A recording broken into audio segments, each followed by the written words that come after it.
Be speaking about achondrodysplasia. Achondrodysplasia basically means it can be a genetic problem or it can be a sporadic problem, and this is basically your fibroblast growth receptor number 3. You have a mutation in that, and when you get a mutation that you get abnormal ossifications, so you won't be able to kind of make that bone that you really need. So you're gonna get decreased endocorneal ossification, and that was going to lead to decreased growth of your bone.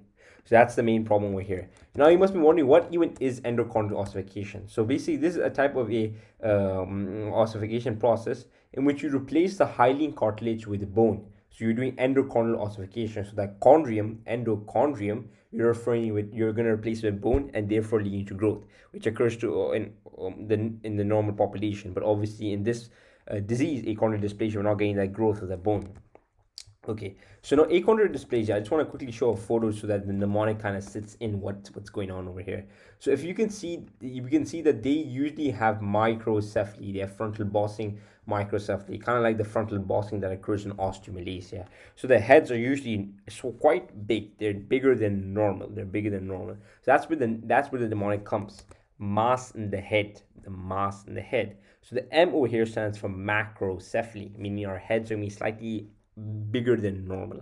The other M over here is going to stand for mid-face hypoplasia. So they're going to get quite the mid-face over here is me quite it won't have enough growth. So there's going to be like kind of as shown over here, like the middle part of the face won't really have that big kind of the growth which the bones kind of need. The next M is going to be middle ear infection. Again, the bones of the middle ear is not going to be made. So when you get these problems with the bones, you're going to lead to recurrent possibly infections. So it may lead to middle ear infections.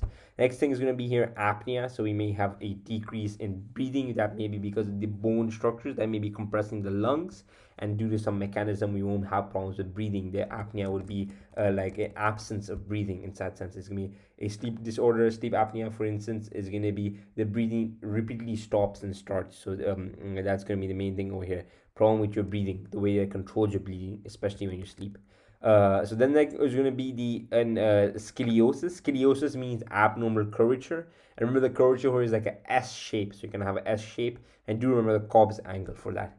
We can have spinal stenosis. So spinal stenosis is when the two vertebrae, they kind of we have to do a laminectomy finish, but it's going to happen when the space between the backbone is too small. So this can put pressure on the nerves, and the nerves can they kind of travel down. So there's going to be over here. And next is going to be the short plumb extremities. So this plumb extremities, if you kind of have a look at the photo again, you can see that these extremities over here, these are quite plumb.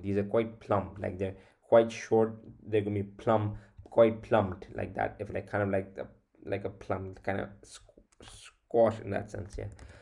Then we're going to see spinal synovial and skeletal abnormalities. So for example, the foramen magnum, which is kind of that area, I believe, where the spinal cord, if I'm not mistaken, leaves the cranium, it's going to be quite small. So there may be some abnormality. So that was a quick mnemonic. It's called mass in the head.